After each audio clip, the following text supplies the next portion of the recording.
பிரச்சாரத்திற்கு அனுமதி மறுப்பு. தலைமை தேர்தல் அதிகாரியிடம் விஜய் அவர்கள் புகார்.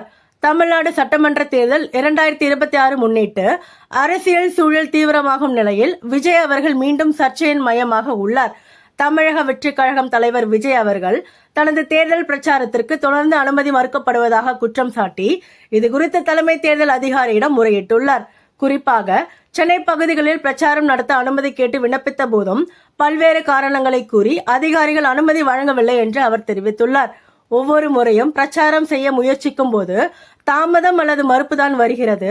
இது ஜனநாயக உரிமைகளை பாதிக்கும் செயல் என்று விஜய் அவர்கள் கூறியுள்ளார்.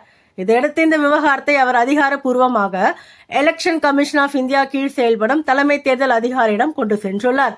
விஜய் அவர்களின் குற்றம் சாட்டில் சில அதிகாரிகள் ஆளும் கட்சியின் ஆதரவுடன் செயல்படுகின்றனர் என்ற சந்தேகமும் வெளியிடப்பட்டுள்ளது. இந்நிலையில் தேர்தல் அதிகாரிகள் தரப்பிலிருந்து விண்ணப்பங்கள் விதிமுறைகளின் அடிப்படையில் தான் பரிசீலிக்கப்படுகின்றன.